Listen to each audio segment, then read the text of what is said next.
दोस्तों 3 से 4 बड़ी घटनाएं पिछले 24 घंटे में घटी।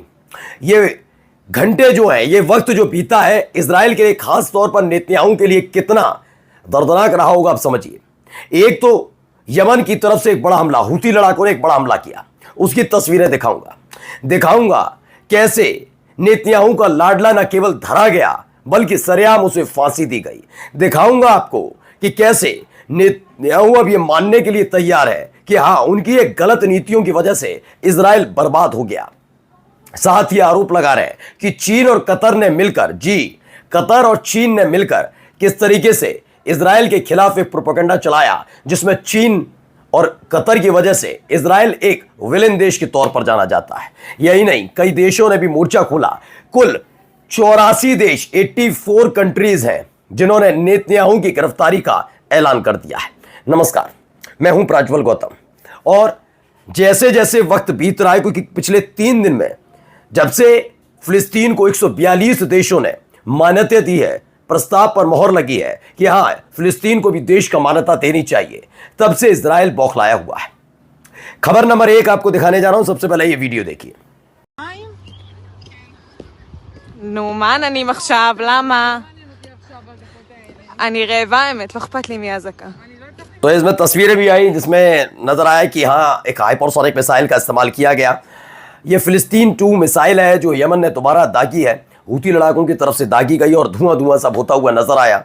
ये इजराइल की तरफ से, यमन की तरफ से इजराइल में दागी गई मिसाइल थी, जिसका जिक्र भी अलग अलग न्यूज़ चैनल्स ने किया। वॉर ने कहा हूती लड़ाकों ने, हूतीज़ ने लॉन्च की एक बैलिस्टिक मिसाइल जिसका टारगेट सिर्फ और सिर्फ इजराइल था। इसके बाद तमाम अलग अलग जगह के मैप से निकल कर आए कि कैसे वहाँ हमले भी हुए हैं और वहाँ पर सायरन बज रहा है। देखिए, तेल अवीव में, रेशोन लेजियोन में, ये पूरे मैप में आप देख सकते हैं। अजदोद है, अशकलन है, और यरूशलेम में, बेतलेहम में और रामल्ला, इन इलाकों में ये भारी अटैक हुआ है यमन की तरफ से, जिसकी वजह से अफरा तफरी का आलम भी पूरे इजराइल में देखने को मिला है।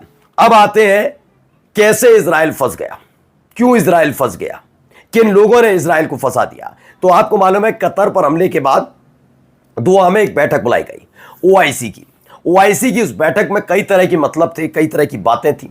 हाँ, एक था कि जब यूएई से कहा गया कि कतर इजराइल पर अटैक करेगा, तो यूएई ने कहा कि जिस तरह से इजराइल ने कतर पर हमला किया उसकी निंदा की, तो कतर भी अगर इजराइल पर हमला करेगा तो हम विरोध करेंगे। लेकिन इन सब के बीच एक चीज पर पूरे के पूरे 57 जो कंट्रीज है वो राजी हुए हैं। उन्होंने कहा है कि हाँ, ये बात सही है कि आईसीसी और आईसीजे यानी इंटरनेशनल क्रिमिनल कोर्ट और आईसीजे यानी इंटरनेशनल कोर्ट ऑफ जस्टिस, ये दोनों की तरफ से बेंजामिन नेतन्याहू के खिलाफ गिरफ्तारी वारंट जारी है। उन्हें वॉर क्रिमिनल माना गया है।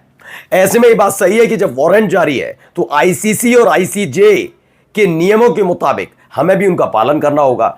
कतर ने ये 57 देशों से अपील की कि कम से कम ये तो किया जा सकता है कि अगर नेतन्याहू इन 57 देशों में कहीं पर भी जमीन पर कदम रखता है या फिर एयर स्पेस का इस्तेमाल करता है तो नेतन्याहू को गिरफ्तार कर लिया जाए। और फिर ऐलान हो गया। देखिए, कतर ने कहा हम आईसीसी और आईसीजे का सम्मान करते हैं जो फैसला नेतन्याहू की अरेस्टिंग से जुड़ा हुआ है।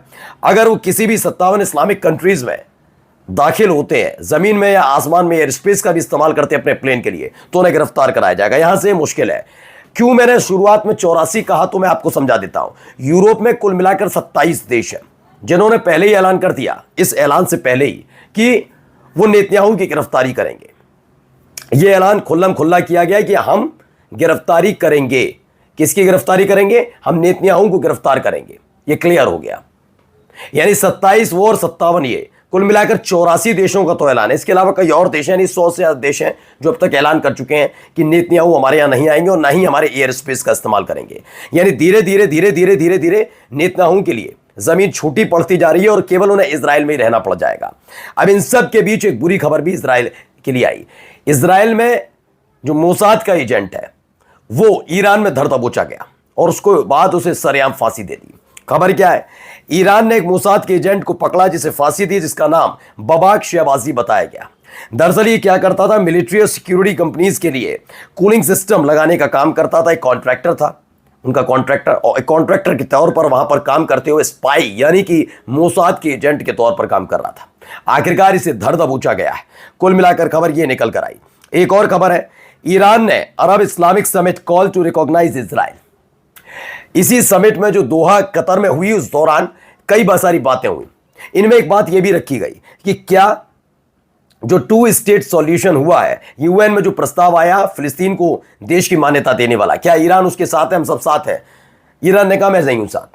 सब चौंक गए कि ये क्या कह रहे हो भाई, अब तो आप लगातार फिलिस्तीन के लिए लड़ रहे थे। तो उन्होंने कहा मैं फिलिस्तीन के लिए नहीं हूं कि फिलिस्तीन के खिलाफ हूं, फिलिस्तीन के तो हम साथ हैं, लेकिन मैं इजराइल कोई देश ऐसे मानने के खिलाफ हूं। उन्होंने कहा 2 स्टेट सॉल्यूशन है ही नहीं। इतना हमला, इतना बारूद, इतने लोगों के मारा जाना, उसके बाद अगर हम इजराइल को भी मान्यता देंगे तो ये गलत है।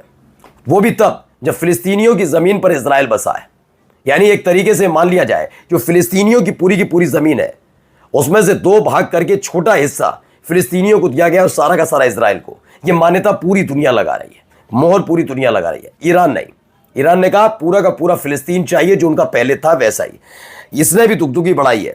अब देखिए इजराइल के पीएम ने ये माना, अभी बीच में एक इंटरव्यू उनका चल रहा था, उन्होंने प्रेस कॉन्फ्रेंस में कहा कि हाँ हमारी बदनामी भी बहुत हुई, हम तो पहले विक्टिम हुआ करते थे लेकिन आज हमें वॉर क्रिमिनल के तौर पर जाना जाता है, नरसंहारक कहा जाता है, दैत्य कहा जाता है, बहुत कुछ उन्होंने बोला। लेकिन ये उन्होंने कहा साथ ही ये चीन और कतर, पढ़िए, इजराइल के प्रधानमंत्री नेतन्याहू ने क्लेम किया ये चीन और कतर की साजिश है जिसके तहत वो पश्चिमी देश के मीडिया, इन्फ्लुएंसर्स, सोशल मीडिया जहां पर भी है ये प्रोपेगेंडा चला रहे हैं, एंटी इजराइल प्रोपेगेंडा। ऐसा आरोप बेंजामिन नेतन्याहू ने लगाया है। यही एक और खबर आई, दोबारा से उन्होंने एक्यूज किया, उन्होंने खास तौर पर चीन पर इस बात का आरोप लगाया है कि एंटी इजराइल प्रोपेगेंडा चलाने के पीछे सिर्फ और सिर्फ चीन है और कतर है। यानी यह बात क्लियर हो गई कि हाथ से खिसक गई है बाजी और अब कतर अमेरिका के साथ, इजराइल के साथ नहीं है, वो रूस और चीन के करीब जा चुका है। अगर ऐसा है तो वही डेनमार्क ने भी एक करारा झटका दिया है। दरअसल क्या है ना, इजराइल के लोग 2-3 जगह घूमने के बड़े शौकीन है, एक साइप्रस और डेनमार्क। जी हाँ, बहुत शौकीन है इजराइल के लोग। जब जब जाएंगे आपको या तो साइप्रस में पाए जाएंगे या डेनमार्क। तो अभी हाल ही में साइप्रस ने ईरान के साथ चल रहे युद्ध के दौरान खदेड़ दिए थे। अब डेनमार्क की बारी आई।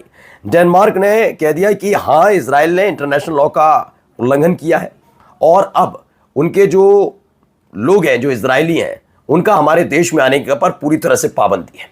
ये पाबंदी जैसे ही डेनमार्क की तरफ से लगाई गई, ईयू जो है, यूरोपीय यूनियन, उसने एक और तगड़ा झटका दे दिया। यूरोपीय यूनियन के लिए काम करने वाले यूरोपीय कमीशन की तरफ से कहा गया, उसने एग्री हुआ कि वो इजराइल पर और तगड़े प्रतिबंध लगाने जा रहा है। पहले यह था कि अगर यूरोपीय यूनियन में आने वाला नेतन्याहू का प्लेन आए, कोई आए, उसे गिरफ्तार कर लिया जाएगा क्योंकि आईसीसी और आईसीजे का आदेश है, अरेस्ट वारंट है। लेकिन हम कहा कि अब तगड़े झटके भी देंगे, हम आर्थिक तौर पर सहयोग नहीं करेंगे और कई कंपनियों के साथ ट्रेड एग्रीमेंट जो है वो तोड़ लिया जाएगा। तो ये खबर निकल कर आई। वहीं देखिए इजिप्ट की खबर आए, इजराइल और इजिप्ट का भी तनाव चरम पर है। अब इजिप्ट ने एक बड़ा कदम उठाया और बिल्कुल बॉर्डर के पास HQNB air defence system Sinai में तैनात कर दिया है। इसने भी इजराइल में हड़कंप मचा दिया है क्योंकि अगर आने वाले वक्त में अगर सारे मुस्लिम देश एक साथ इजराइल को घेरेंगे तो इजराइल के लिए बचने का कहीं रास्ता नहीं होगा। नमस्कार।